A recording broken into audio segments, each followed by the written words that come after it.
Welcome back, everyone, to another episode of Christianity on the Spectrum. In recent days, or weeks, or months, depending on when you're listening to this podcast, there has been a lot of discourse around autism, specifically from the Trump administration.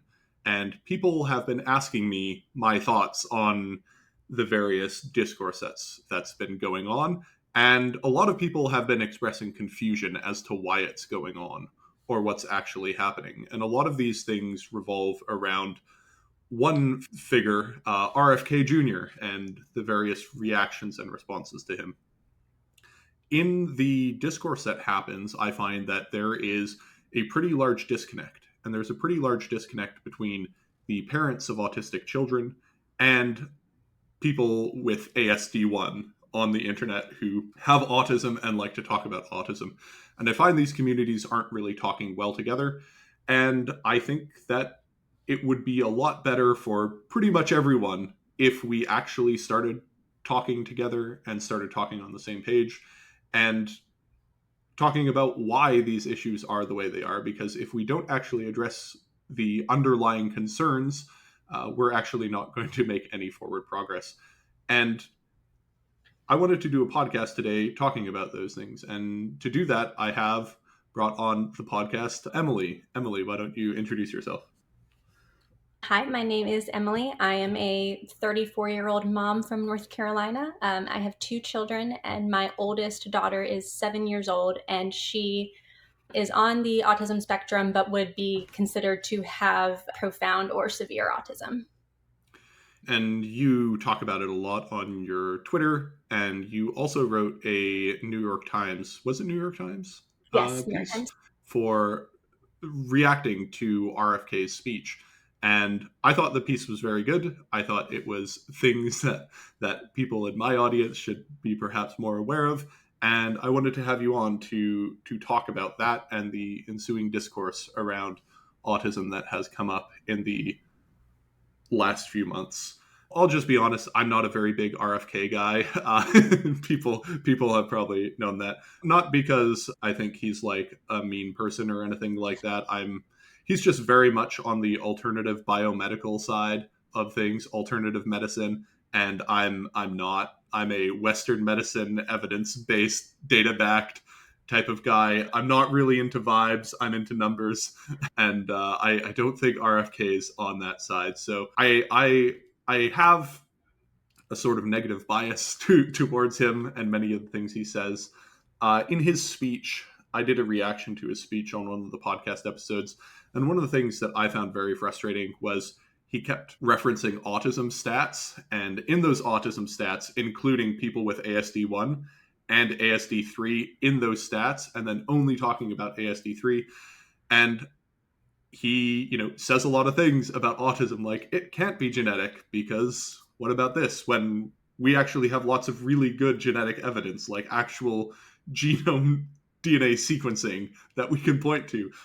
There are absolutely heritable characteristics of autism, and there are all sorts of things like that. So I'm not. This isn't like an RFK Jr. defense episode, but I think a lot of people on my side miss why RFK is the guy that got into the White House and why RFK is the guy who has the support of a lot of parents of autistic children. And yeah, so this is what this episode is about. This is what this episode is trying to explain. So I thought we'd start this off by just asking you, Emily, about your experiences as a mother of a child with profound autism. So when did you first discover that your child had profound autism? They don't really, when they're really little. So my daughter, when she was about between 18 and 20 months old, up until that point, she's my first child. And so up until that point, as far as I knew, she was developing typically. She was meeting milestones. Now, she was my first child. So looking back, I can actually see now that prior to 18, 20 months old, she actually was missing a couple of things. I didn't see it at the time, but looking back, I can see that now. So up until 18, 20 months old, I think that everything is absolutely fine. We're going to our regular well visits at the pediatrician. And then at some point, just a few months before her second birthday, she stopped using any spoken language. She did not have a ton of spoken language, but she probably had between 10 and 12 words. She stopped answering to her name, stopped making eye contact, stopped playing with any toys. It was a pretty stark shift. And so I had no idea what was going on and was terrified. It also happened to happen exactly in February, March of 2020. And so that was a really bad time Yeah. to try and get in front of a developmental pediatrician and figure out what's going on. So during that time period, I was just trying to do little activities with her at home, trying to get her to, say mom again, to say hi again, to wave bye, all these things that she had been doing. Eventually did get in with a child psychiatrist in October of 2020. So I guess she would have been 2.5, and she received an autism diagnosis. I believe she received at that time, it was like between level 2 and 3, because she was so young that she wasn't considered as developmentally behind yet. And her behaviors, I think, were considered level 2. So, yeah, that is Yeah. when we found out. Yeah. So, what was it like trying to find supports for your child after you received the diagnosis? I mean, I know you said you had it during COVID, so that probably made it harder. But how have Yes. you found the process of trying to get support for your child? So I live in North Carolina, in a mid-sized city, so I can only speak from my area. But, they don't give you like a pamphlet or anything when you get this diagnosis. You're given to it in this like very, very scary way. And then it's, yeah, you should figure out some help for them. And you're not really given a whole lot of direction. So I started seeking out speech therapists, occupational therapists, and basically any speech therapist that I saw seemed to have absolutely no idea how to help her, genuinely. I've hired and fired multiple speech therapists that have not told me this directly, but have essentially said that she's too severe. Most of the speech therapists that I saw did not have PECS training, did not have AAC training. It's been very challenging to find a speech therapist that actually even knows more about AAC devices than I do. And I don't even know that much. It's just my own, research and Googling. Yeah. Um, it felt like she was not a fit for any traditional services. And so I ended up putting her in, not all the way full time, but in part-time ABA therapy, which I know is very controversial. And I knew that it was very controversial at the time. I was in lots of online support groups being told that if I did that, I was abusing my child. But it was the only, and we only had one place for her to go, even in my like 30-mile radius. But it was the only place that would actually work on skills with her in a way that was consistent and that could actually, help teach her to not run into the street, or just kind of these little everyday things that we needed her to be able to do. Yeah, and I have talked to quite a few families of children who have profound autism, and that is basically the same story I've gotten from across the Anglosphere. Is my child got diagnosed, and they pretty much said, "You're on your own." Sometimes they would be given a pamphlet. Sometimes they would be told like, "Congrats, it's autism. We have an autism program for children between the ages of 3 and 4, but after that, sorry." Right. And it's very inconsistent. And so another thing I found is that most of the time, the parent basically has to become an expert in their own child's care. And they have to seek out their own answers. They have to look for their own stuff to figure things out.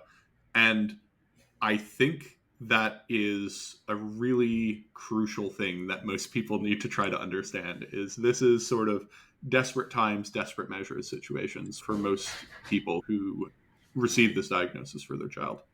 Yeah, managing your child's care, it can be easily a full-time job, if not more.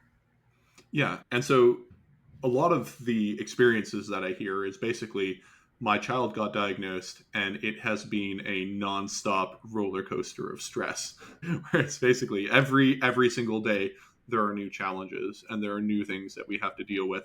And another thing that I found, I don't know if this has been your experience, but a lot of them they try to do the right thing. They go to like autism self advocacy networks or progressive places that are trying to help with autism, and they get there and they get all this great information. They get this story that your child is just different, and the reason that they have difficulty is because society hasn't caught up with them, or society is not built for them in mind. And did you ever encounter this type of thing? I did, yeah. So my initial response was to I joined every single autism self-advocacy group about how to listen to autistic adults. That was my initial instinct because that felt best to me. I felt like that was maybe the world was behind and this is what we were supposed to be doing. And I did not have good experiences in those places, even just watching, even without asking. It felt like most, if not all, of the advice just did not apply. Some of it did. I appreciate, like, there were things I learned about stimming, about just different sensory needs that were really helpful to me and I thought could maybe apply to my child. But it felt like there was no way to parent my child correctly in, not that it would matter, right? But in their eyes. And then Yeah. for my child to also be successful, it felt like I had to choose. And it was a very, very stark choose. I could either do something that was going to benefit her, or I could listen to these people and watch with my own eyes her not be helped. Yeah, and so that is an extremely common story that I hear, especially from moms who are sort of on the more left progressive side. They get the autism diagnosis and they go, "Yep, we're going to do this right," not like those other moms, and they go Right. to the autism self advocacy side, and they get useless advice, and or they get told if you put your child in ABA, you're literally torturing them, and I mean like yeah, if some forms of ABA aren't great, ABA is not Absolutely. regulated, right? Yep. There isn't a standardization of care. There are problems with ABA and the ABA industry, but that being said, just because there are problems, like there are problems in the medical industry, that doesn't mean we throw out all of Western medical science. And so you get these deeply unhelpful answers to these questions that you have, and these genuine concerns, like you said, making sure your child doesn't wander out into the street is something you actually have to contend with. And there are thousands of safety issues that most people, it wouldn't even occur to them that's a safety issue that children or that parents with children who have profound autism have to deal with. And so did you find any communities that were actually helpful for you? No, because the other option genuinely is you're either in these autism self advocacy groups where you're like, this all sounds really good and is so unhelpful to me, or I never really got very deep into it because I am like you and I like Western medicine and I'm just pretty skeptical of this kind of thing. But I did explore these kind of biomedical mom groups online and joined a bunch of them and was kind of trying to see, okay, what does this look like? And those places do believe that you are struggling with something and want to help you. I just didn't want to do their solution either. And those places can be honestly just very depressing places where, although people are being very honest about their child's struggles, just for my own mental health, it was making me constantly worry that my child could be struggling with this thing that this mom of a teenager is struggling with, or whatever. So those communities are very accepting. I just didn't feel like I really fit in there either. I mean, really, my community has just been parents locally who have severely autistic kids, and we, can never get together because we can't find childcare. But when we do, Yeah. it's really helpful. Yeah, and people from my audience don't really get it, right? They don't get why you would want to go to those alternative biomedical communities. Can you explain like the motivation for joining those and like what leads you to join them? Oh, I can explain it super easily. If you take your autistic, nonverbal, severe, whatever you want to call it, child to the doctor and tell them, hey, they're having all these gastrointestinal issues, or they are actively harming themselves, or hey, is there anything that can be done to help my child with their cognitive abilities, help them with X, Y, or Z? And the answer is, like, that's just autism. Like, it's just kind of a shoulder shrug. Like, I've heard so many stories of moms at the doctor saying, my child is in pain. I can tell they're in pain, and being written off. And then it turns out that their child had, a bunch of ulcers in their stomach, but they couldn't communicate it. So they were hurting themselves, and they were totally written off by just kind of a regular medical community. I mean, I took my child to the emergency room in the middle of the night about a year ago because she woke up screaming, and she never does that. And she was acting like she was in pain, and she has a very high pain tolerance. So I took her to the ER in the middle of the night, and I told them she's autistic and nonverbal. And they kept asking me, where does she say it hurts? Over and over again. And I'm like, she can't. I need you just to trust me that she is in pain. I need, it was this whole thing where I think people feel so dismissed that there is another avenue that is promising them any kind of improvement. Yeah, and I think that's really important for people to understand. And I also think it's really important for people to understand as to why RFK was chosen as the champion. Could you explain like what went on with RFK? Like how did this even become a thing?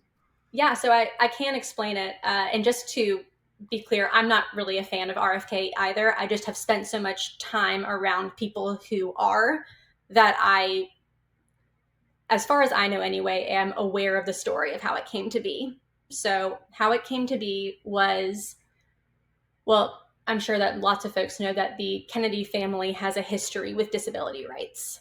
Um, Rosemary Kennedy, who I guess is RFK Jr.'s aunt, was lobotomized, um, and ended up in an institution.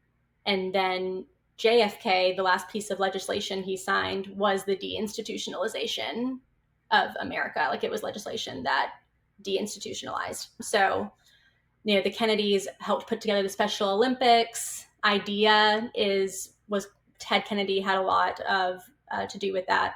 So the Kennedys do have some kind of disability connections in general, and that's part of the reason he was targeted. But in 2005, there was a group of moms who believed that there was a link between vaccines and autism.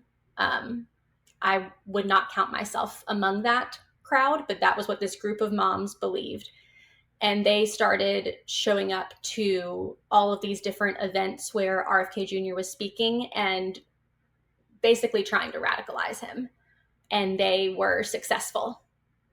So, he was an attorney who I think did a lot of work with like pollutants. And so I think that these moms felt like that was kind of a natural hand in hand piece with that. But yeah, so he was radicalized by a bunch of moms, is actually what happened, which is, I think a lot of people don't know that. Yeah. Hey everyone. If you're enjoying this podcast and want to support my work, please consider liking, subscribing, and commenting if you're listening on YouTube, or rating and reviewing the podcast on whatever app you listen to it on. Some people have asked me if they can support my research work and podcast or encourage me to continue doing this work that many autistic people find valuable. If my work has been helpful for you and you have the means to do so, I would appreciate if you could make a single donation or sign up for recurring monthly donations to the Against Malaria Foundation. I'll provide a link in the description. This is a very effective charity that helps prevent malaria by donating bed nets to people who need them. Each net costs around $2 and lasts for 3 to 4 years and protects on average 2 people. The statistics on this are well known. Every 600 nets that are provided saves 1 child from dying of malaria, and around 500 to 1,000 cases of malaria get prevented. Every single net matters. Even if you can only make a small donation, I would greatly appreciate it, as it really helps motivate me. So far, we've already raised well over $500, and I have to say, from the bottom of my heart, thank you very much to everyone who contributed. This does make a difference, and this really does help me want to continue pursuing this work. In addition, this podcast has merch. We use Teespring as a provider. I can provide a link in the description. There you can find many fun stickers that have themes that come up in this podcast, shirts, or mugs. Any of the proceeds from the merch will be donated to the Against Malaria Foundation and shared with the artists. That's all for now. Back to the podcast. Yeah, no, most people aren't aware of the deep lore, and they think he's always sort of been on there. But the reason RFK is the way that he is on the behest of parents who are looking for answers and not getting any. And Yes. they wanted a champion, and RFK seemed like the guy to do it. And that is, for better or worse, how we ended up with this. And that's also why it's very alternative biomedical model flavored in all this stuff. But yeah, so RFK had that big speech in April. It was very controversial within the autism community, and it was controversial for a lot of reasons. It was controversial to the people like me who are data nerds because we were like, "You're conflating the data. This isn't how it works. This, you're attributing you mentioned the eightfold rate of increase of autism and not accounting that most of that eightfold rate is non-profound autism, and you're saying it's profound autism." And so you have guys like me who mostly are just stats guys who are like, you got the stats wrong. But then you had other reactions from autistic people, which was like, this isn't autism, and this is insulting that you would call this autism, and the way you're talking about autism is dehumanizing, and the descriptions you're making are bad. And that was sort of the environment in which you wrote that New York Times piece. So could you sort of just walk through why you wrote that piece and then what was in it?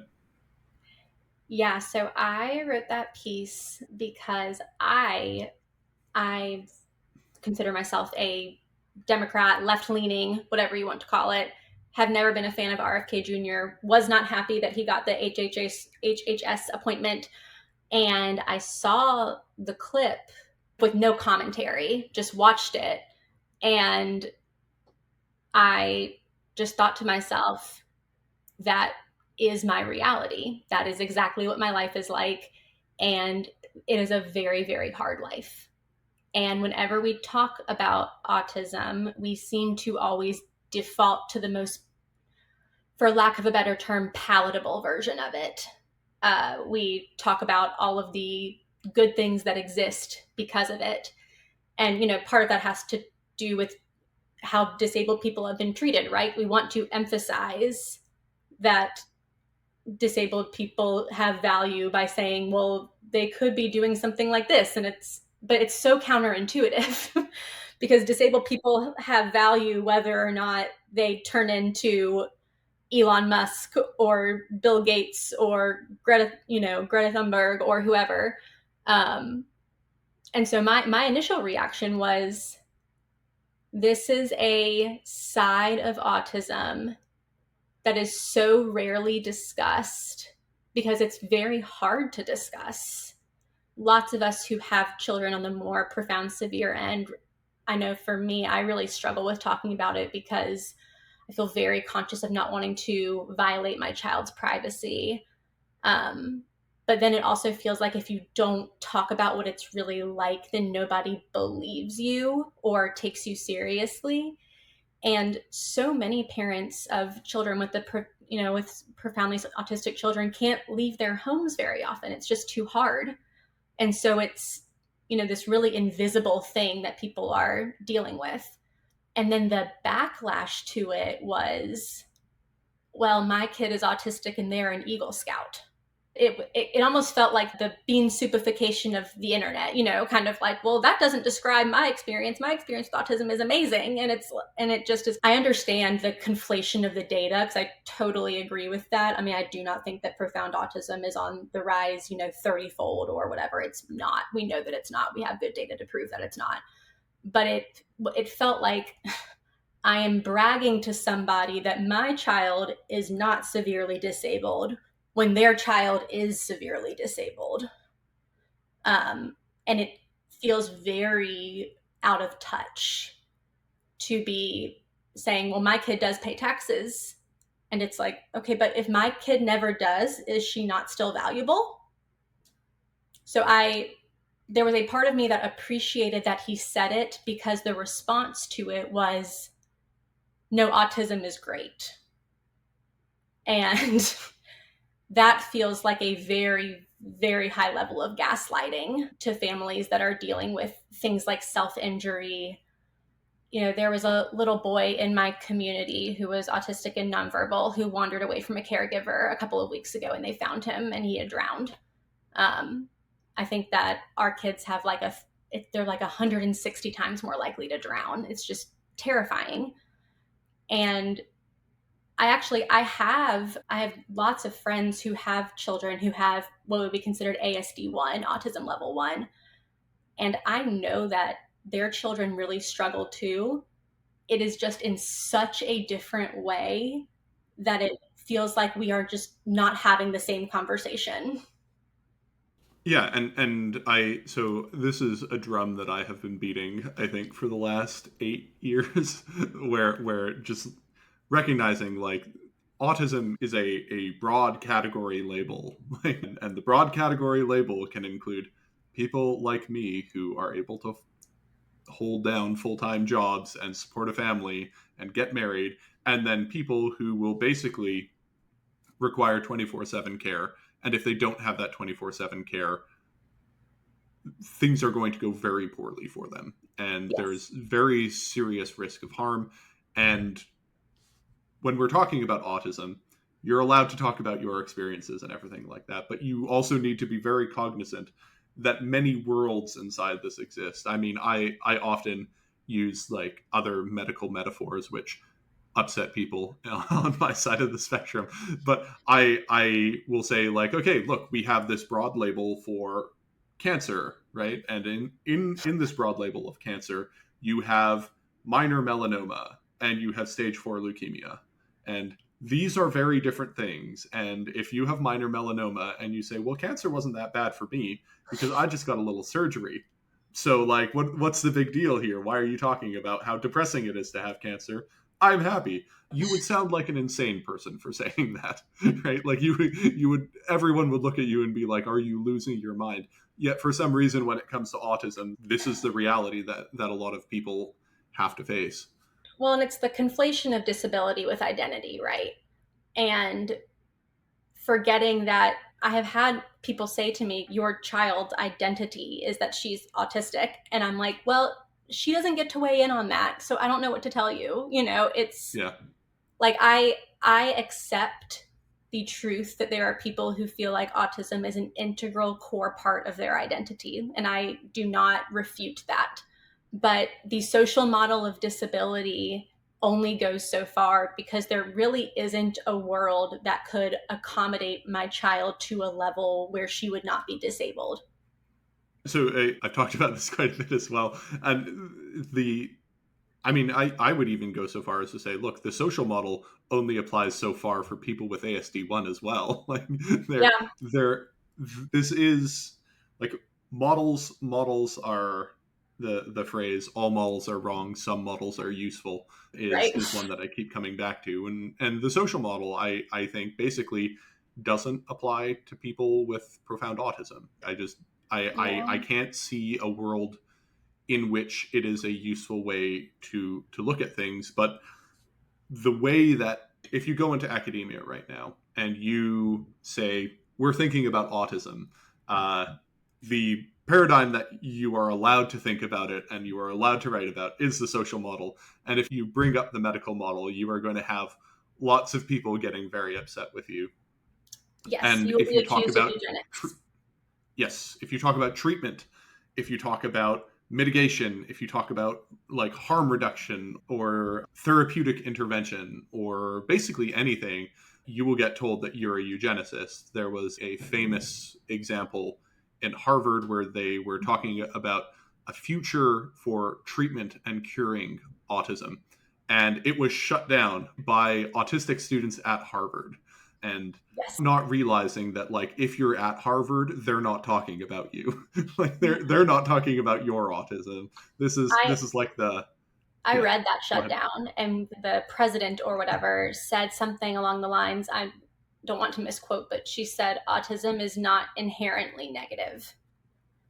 And it's it's kind of like, clearly not for you. You're Yeah, at Harvard. yeah, And I mean, there's many people with ASD1 who don't even feel that way, yeah, number one. But then for folks who are dealing with, yes, like someone who needs 24/7 care, it just feels absolutely absurd. And then if you consider yourself like me to be someone who is on the left, who believes in inclusion and in awareness and all of those things, and I do believe in all of those things, it's just that we threw out other things that are also useful because we named them harmful because they sounded bad and made us uncomfortable. yeah. And like I completely agree with that. I'm in the boat of let's just call a spade here, uh, because in a lot of cases, like my response to RFK's speech was basically like, okay, yeah, that definitely does describe some autistic people, but you're not telling the whole picture. Was my response, but that definitely is an accurate portrayal of one part of the picture of it. Well, Um, and it's a and portrayal of the part that supposedly, right, he's concerned about. And that's why yeah, I think I also get frustrated when folks say, kind of, who are able to advocate for themselves, are like, oh, RFK doesn't want me to exist. I can't speak to yeah, his motives because I don't know him very well or at all. But the movement behind that is never thinking about folks with ASD1. exactly. Like our RFK Jr. spends very little time thinking about you at all Right. when he's thinking about these things. And in these communities, they look at ASD1 and they go, "Okay, happy for you. Just Right. go do whatever ever you want to do. We're over here and we're talking about the serious thing that genuinely affects our children, and we want to do something because sitting back and doing nothing feels horrible." Right? You have a child who is genuinely struggling and a child who is having a really bad time in a lot of cases, and you just want that to not be the case, right? Like this isn't a I want to like dump my child and get rid of them. This isn't a I hate my child. This is my child. As a father myself, I look at my child and I think if she was in pain or if she was struggling with something, I would want something that would make her not struggle. I would want to intervene in some way. And this is really no different. And what they're looking for is some way to basically make their to give their child a good quality of life and to give them a good quality of life as we would all want a good quality of life for ourselves. One thing I often ask people on my side is, would you want a child with profound autism? Like just asking them, okay, if autism isn't that bad, would you like if you had a choice between an ASD1 and an ASD3 child, which would you choose? And the choice is sort of obvious, right? And it's not because you hate the child. It's not because you hate people with ASD3 or you resent them. It's because one of them requires 24/7 intervention and 24/7 care. And this is hard. Well, and I And think that's why folks who have ASD3 children, not all of them, but a lot of them, kind of separate out autism and their child. yeah, And people on the other side of the spectrum, I know that it's not linear, but I think you know what I mean. right. Yeah, I know But exactly what you mean. but folks with ASD3 children will kind of say, there's autism and my child. Autism is really, really hard. I hate what it does to my child. I love my child, and then we're told, well, autism and your child are one. And that's just actually not very helpful for most of us. And it's why it doesn't offend people when RFK Jr. says autism destroys families, because they are not hearing my child destroyed their family. They are hearing kind of like what you said with cancer. Like nobody would blink an eye if their child had a really high advanced stage of cancer and they said cancer destroyed my family. You would be like, yeah, it came and harmed your child. It made it so that your child was in pain, and that's what so many of us are experiencing. I don't like to say that because it's just so fraught. Like I don't like using that language, and I understand why it's used when I think about people I know who have had to put their 9-year-olds in residential care because they are not able to care for them at home. I understand why they would feel like autism destroyed their family and they love their child. And I think it's also reasonable for those people to want research into their child and want research into making sure that if there is something that caused this, to deal with that cause. I mean, I would advocate for it being data driven and Western medicine backed because I think that produces Yes. the best results. But I think it is a totally reasonable thing for these people to go, oh, this is bad, and I would not like this for my family. And I would want to make sure that if this could have been prevented, we could have. I think that's a reasonable thing for people to want. I mean, I don't get too upset about these things, but that's mostly because I see autism as a complicated multivariable thing and not like a personal identity or personal politics. So the question I have for you is like, what do you want to do about it? Right? So we have RFK and we have the Trump administration and what they're doing. As of recording this podcast, I think 2 days ago, a huge amount of the special needs support staff in the government were just axed, which is, I think, very bad. And we can all agree that that's very bad. So, despite the administration saying that they deeply care about autism, they are not showing it. And I think that there should be an alternative. I think if we basically concede that profound autism is a thing for RFK Jr. and his side, that you lose out on a lot. And there needs to be another message and another message moving forward to say, hey, we actually have an alternative to this that will address parents' concerns, but also isn't biomedical alternative coded. Anyway, Yeah. so what So would you, my what's your idea? solution, I mean, this is very simplistic, but my solution would be that Democratic politicians, folks in academia would say, yes, profound autism exists. It's extremely hard on families, and we are going to fund research to try to figure out what causes it. And you would not think that that is a controversial statement, but it really is. It really is a controversial statement to say that we are going to try to figure out what causes this. We are going to try to figure out if there are effective treatments. You know, leucovorin it's not the newest thing. It's actually been something that mom groups have been discussing for probably a decade at least. And there is a subset of children who are being positively impacted by leucovorin. You know, not all children with autism, but some of them are. And it's like, okay, so that's for one subset that are having some improvement. It is by no means a cure. It's not making any children suddenly typical, but it is helping them. And let's see if we can find any other avenues. Right now, folks with the more profound kind of autism are routinely excluded from research. I think that I saw some meta-analysis that said that they comprised like 6% of research subjects. Um, And are about 22% of the population of autistics. yes, and So, need the most, are the most yes. marginalized, and we give them the least attention. Um, Yeah. I think just, and also, you know, there are so many. There's kind of been this. There was a certain way that we used to do things with institutions, with all of that, and we got rid of all of it and said, okay, everything should just be at home. Everything, and same with IEPs. We went from kids being shipped off somewhere to least restrictive environment. That's the starting baseline for kids in school, is the least restrictive environment.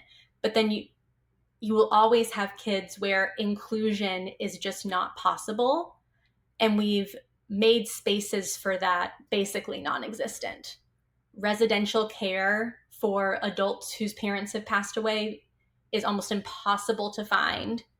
Getting your child into a self-contained classroom or into a school that has only children with disabilities is extremely challenging. They always want you to start with a child who can't sit at a desk in a regular classroom, and you have to fight tooth and nail to do something that just so clearly doesn't make sense. And when you think about families that don't have access to resources, like not everyone has the time to be hiring an attorney to sue the school district. It's just, I think that the Democrats or the folks on the left need to take the concerns of parents seriously. And I think that they do in a lot of ways with funding Medicaid, funding special education. Those things matter a ton.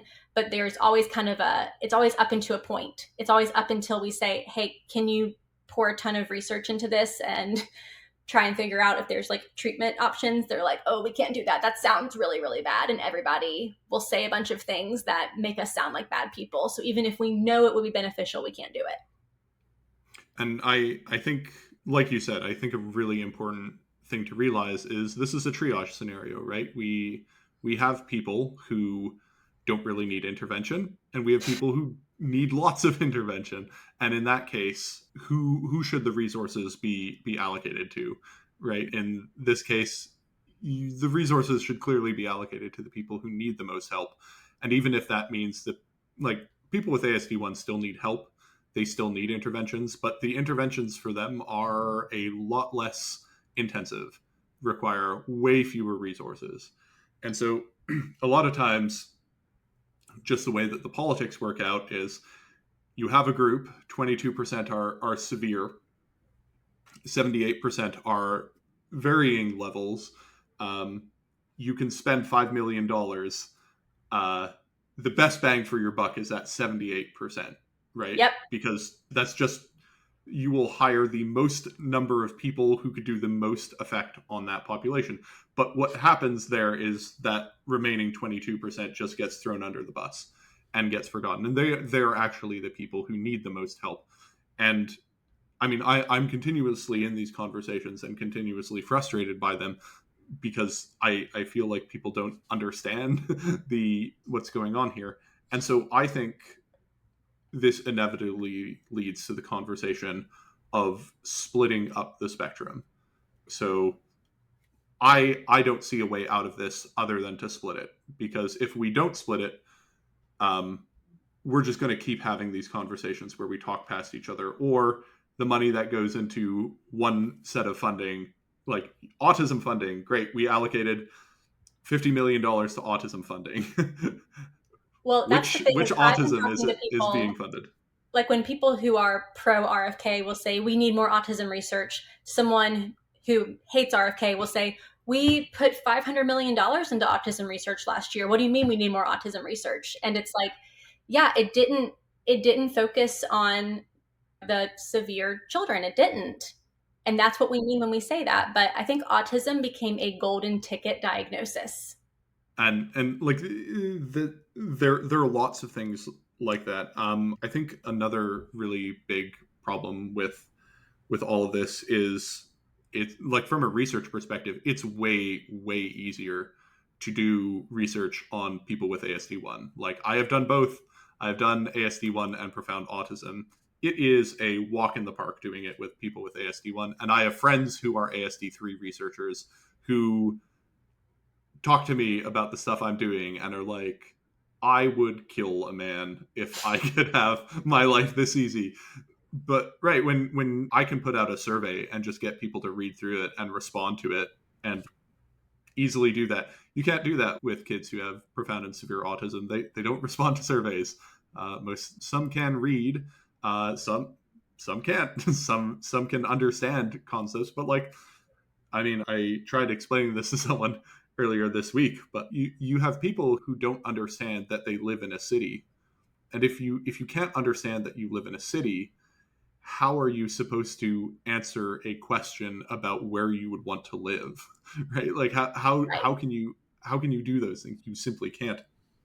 And So I think we have a problem here where in other medical funding models, like, you will have awareness research for breast cancer and things like that, where the money goes specifically to that.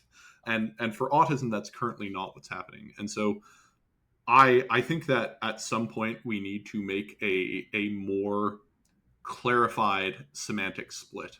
I don't care if we leave it all under autism spectrum disorder or whatever. I couldn't care less about what language we use.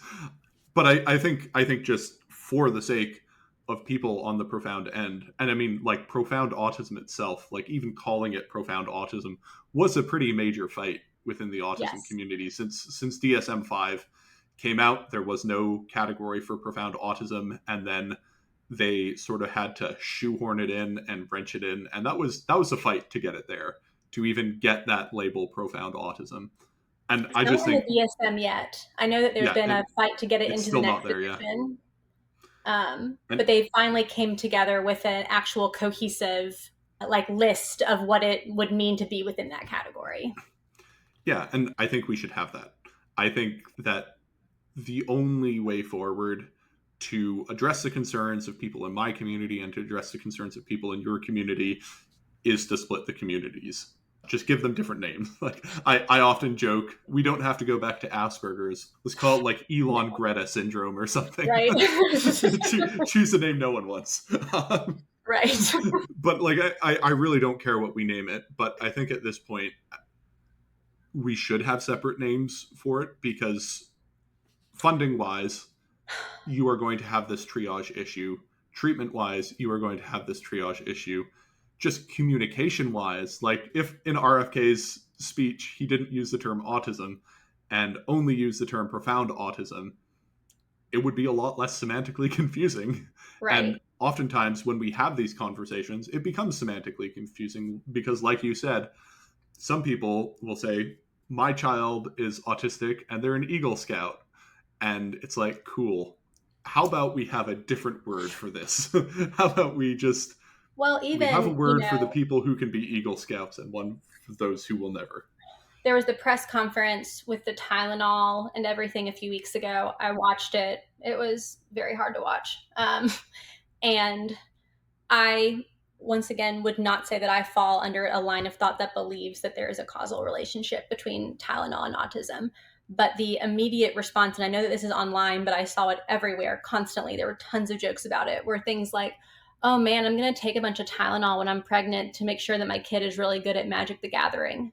And it's, I think that people don't realize how out of touch they seem, where it's, we're going, no one cares about that.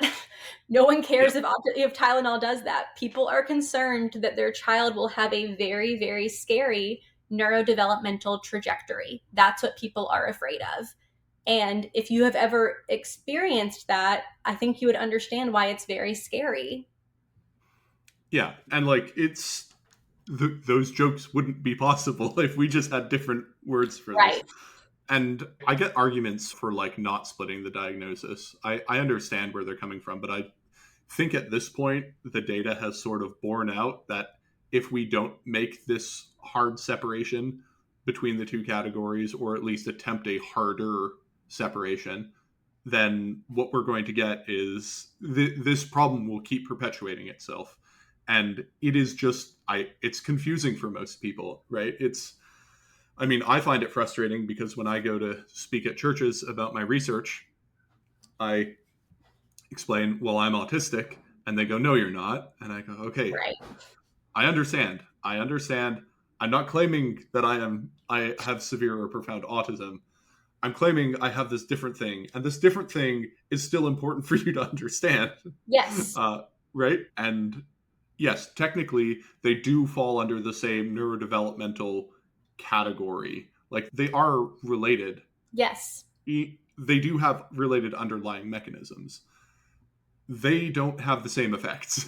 and No. and and because they don't have the same effect, and because of a lot of the politics of neurodiversity, I just don't think that we can have these things simultaneously while ensuring we have good outcomes for everyone else. And I think the more we keep this, the more confusing it's going to come, and the more negative reaction and backlash you're going to start getting from every side. And I just don't see a way out other than that. Any of your It thoughts is on hard. splitting the diagnosis? I think it is hard that it's a zero sum game. I don't want it to be a zero sum game. What I want is for there to be enough resources that everyone gets what they need, because I genuinely do believe that, especially my friends who are raising kids with ASD1, that their kids need support. They absolutely do. There's been a ton of struggle that I've heard about. But I've said before, so my daughter would fit into that profound severe category, but one thing that she does not do is that she has never struggled with self-injury. I'm very, very thankful for that. But that is just one symptom that she has never really had. And I was talking to somebody about it and saying, if profound autism, if that category, if in order for you to count to be profoundly autistic, you had to self injure, and that was not my child, so she got less resources, I would understand that. That makes sense to me, because people who self injure need care to make sure that they're not constantly self injuring. And that's a very specific thing. Like, talk about 24-hour care, goodness. Yeah. And they would need more resources than her, even though she is very profoundly disabled. And so it's hard that it's a zero sum game, but at this point anyway, it is. And there are people who just need this massive amount of resources more than others, which I hate. Yeah, but I think it is a necessary reality to acknowledge, and that just is the situation that we're in.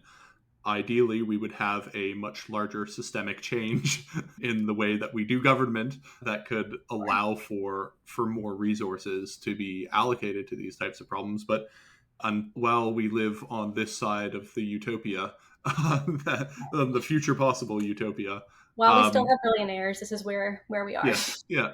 We just need to acknowledge that we are resource constrained and that we are in a triage scenario, and that in this triage scenario, you have to choose. You can't both and this. And my position is basically those resources should go to those people. Often with my research, I get a lot of parents with children who have ASD3 who get upset with me. But one of the things I have to explain to them is, look, I understand I'm not looking at your children or your families when I do my research. But also, this helps free up resources for you because I'm doing this for free. I'm not getting any money out of this, right? I do this for the love of the game. And so the stuff I'm doing frees up more resources for you. And I think that a lot of the ASD1 community can do more to help themselves in this Right. scenario, because when you look at struggles that people on our side are having, it's lack of community, lack of social skills, lack of social integration, these types of things. And these are all things that don't necessarily need government funding, or if they need government funding, they could also be taken on by other people. And Right. so I think this is like a serious consideration. But also I think there needs to be reform in academia, because this is I think that's where all research happens, right? All research happens out of academia and in academia. And the only way to, I think, break that stalemate that's currently going on, and to break the zero sum game, like, I think the research in academia should probably be like inverted. So 88 or like 78% should be on the profound autism, and then 22% on non-profound autism, just Yes. because that's what the requirement is. And that's what the situation demands. I don't know how to practically solve that in any other way other than to make a diagnostic split. Uh, but yeah, Making a any diagnostic any final split. thoughts? Yeah, I was going to say, making a diagnostic split, and what you're doing right now, which is speaking to that community, to that ASD1 community, because I think that the part of the reason that academia is where it is because they fear backlash. And so if Yeah. we can get to a point where that backlash isn't coming, I think that would make a huge difference.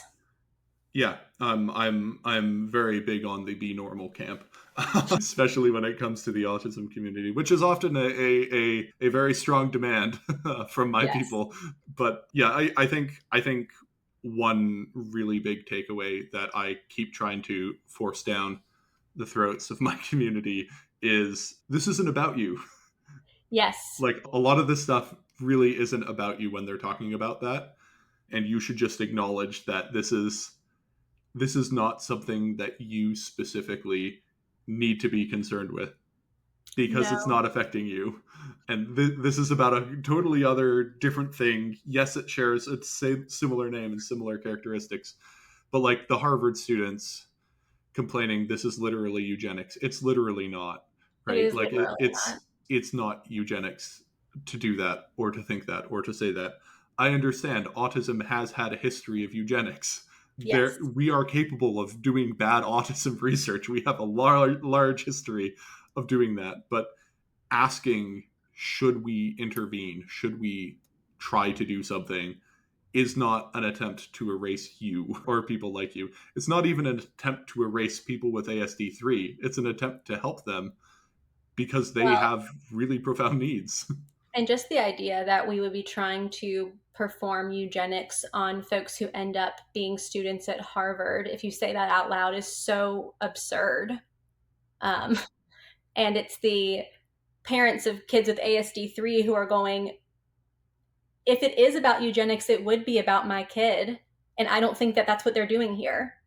I mean, we have the most, I absolutely fear talking about how challenging life can be with my daughter because I don't want people to dehumanize her or to think that her life is not worth living because I think it absolutely is. I want resources to be allocated to her appropriately and not as if she has a disorder that would ever permit her to attend an Ivy League university. Yeah. And I think we should just be realistic about it, right? We should call a spade here, understand that what's going on is complicated, and while similar words may be used, these are different things, or at least practically at this level, they are so different as to share very little in common. And so I also think that in order for us to move forward, not only would there need to be a split in the diagnosis, but there needs to be a calming of the discourse and lowering of the weapons and like a ceasefire and a DMZ to be established type of thing. Because I don't know, I am constantly policing people on my side who go after autism moms, and I'm like, don't. There's no point. First of all, why are you only going after the moms? Maybe do some internal reflection about that. Um, Secondly, what's this accomplishing? What are you doing here other than like a cathartic release because you have issues with your own parents? Like, let's be real here. This I is was this going is to say helping no one. my understanding from my own experiences is that folks who maybe did not know that they were autistic growing up, got diagnosed as adults, looked back on their lives at their childhoods, and felt like their parents were frustrated that they couldn't be more, for lack of a better word, normal, and that their parents really had a hard time with them, that they didn't get why they seemed so high maintenance, and then they're like, oh my goodness, it's because I'm autistic. That's why. And they have all of this resentment that I think is rightful, but I think that it's projected onto parents of ASD3 children who are never thinking about if our children are high maintenance in that kind of way. We are just constantly kind of on high alert, wanting to make sure that they are safe, which is a very, very different experience. And so, like, I've had folks say to me, like, oh, you just wish your kid was normal. And I mean, maybe, but I don't think for the reasons that you're projecting onto me. Not because I think that they need to be a better accessory for my life, but because their life seems really, really challenging and I don't know their favorite color or don't know why they're crying or don't know why this TV show I put on isn't the right one. They can't tell me. And so, do I wish that they were able to? Yes, of course I do. And I don't know why that is being framed as me not loving them for who they are. Yeah, and it's one of those things where a lot of people Like, I think you're entirely correct in your assessment. A lot of this is people looking back on their own childhoods and having their parents be like, why are you so weird? Why can't you just be normal? That's a super common experience. I mean, I didn't have that because both of my parents have ASD1, and so they were also weird. They were also just like They thought you straight were up perfectly weirdos. normal. They did. They did. One of the reasons I didn't get diagnosed until I was 16 was because they were like, this is normal childhood behavior. Listener, it was not. Yeah, but like that is a really big factor, and one of the things I'm constantly saying is stop projecting. Like this is not what's going on. Like this is an issue for you to deal with in therapy, not on Facebook comment sections. Right. uh, like this is, you've got some stuff you need to work through.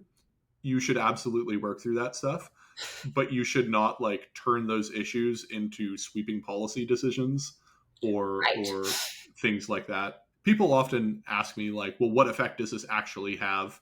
Like, does this have material effects?